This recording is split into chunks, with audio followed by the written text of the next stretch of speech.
سطر کے بارے میں بتائیں کیا حکم ہے؟ تالاب میں اکٹھے نہانا ہاف نیکر پہن کر کیا جائز ہے؟ اور دوسری بات، ٹی وی پر جو کشتیاں دکھائی جاتی ہیں وہ بھی ہاف نیکر، اس کے بارے میں بتائیں کہ سطر کا حکم واقعی ہم میں سے ہر شخص کو معلوم ہونا چاہیے۔ پہلے یہ کہ سطر کہتے کسے؟ سطر یہ ہے کہ جسم کے کچھ حصے ایسے ہیں جو شریعت کی روح سے ہر حال میں ڈھکے رہنے چاہیے، سوائے شوہر کے لیے بیوی، بیوی کے لیے شوہر۔ یہ تو چونکہ قرآن نے کہا ہن لباس لکم وانتم لباس لہن، ان کے لیے تو کوئی سطر نہیں ہے۔ لیکن دوسری رعایت کیا ہوگی کہ کوئی سرجن ہو، کوئی ڈاکٹر ہو، اس نے معائنہ کرنا ہو، کوئی ضرورت ہے، لیڈی سرجن نہیں مل رہی ہے تو مرد سرجن سے بھی سرجری کرائی جا سکتی ہے جان بچانے کے لیے۔ لیکن ان دو کے علاوہ کوئی شکل نہیں کہ جسم کا وہ حصہ کھلے۔ مرد کا کیا ہے؟ ناف کے اوپر سے لے کر گھٹنے کے نیچے تک ناف بھی نظر نہیں آنی چاہیے۔ بہت سے لوگ بالکل نہیں جانتے، احرام باندھا ہوتا ہے ناف اوپر نکلی ہوتی ہے، اس لیے کہ پتہ ہی نہیں۔ ناف جو ہے یہ سطر میں شامل ہے، اس کے اوپر ہونا چاہیے، کمر بند ہو یا تہ بند ہو جو بھی ہو، اس کے نیچے نہیں۔ اور گھٹنا جو ہے اس کے نیچے تک، گھٹنا بھی سطر میں ہے۔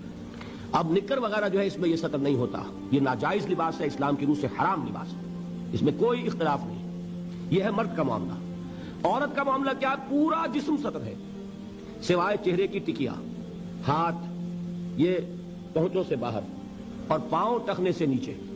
یہ میری بہنیں بھی یہاں موجود ہیں، وہ بھی توجہ سے سنیں۔ یہ عورت کا جسم سطر ہے، بال سطر میں شامل ہیں، یہ ڈھکے رہنے چاہیے۔ یہی وجہ ہے کہ عرب ممالک میں وہ رومال کا رواج ہے، ہمارے ہاں دوپٹے کا رواج ہے۔ باقی یہ ہے کہ شوہر کے سامنے کھل سکتا ہے، ڈاکٹر کے سامنے کھل سکتا ہے اس کے علاوہ، لیکن باقی کسی کے سامنے بھی، باپ کے سامنے، بھائی کے سامنے، بیٹے کے سامنے، کسی عورت کے سامنے جسم نہیں کھل سکتا سوائے تین حصوں کے: چہرے کی ٹکیا، پورا سر نہیں، ہاتھ کلائیوں تک اور پاؤں ٹخنوں تک۔ یہ ہے کن کے لیے؟ یہ بھی محرم جو ہیں۔ اب ان کے لیے عورت چہرہ کھلا رکھ کر بھی سامنے آ جائے گی، نامحرم سے چہرہ بھی چھپانا ہے، یہ حجاب کہلاتا ہے، یہ سطر نہیں ہے، یہ حجاب ہے۔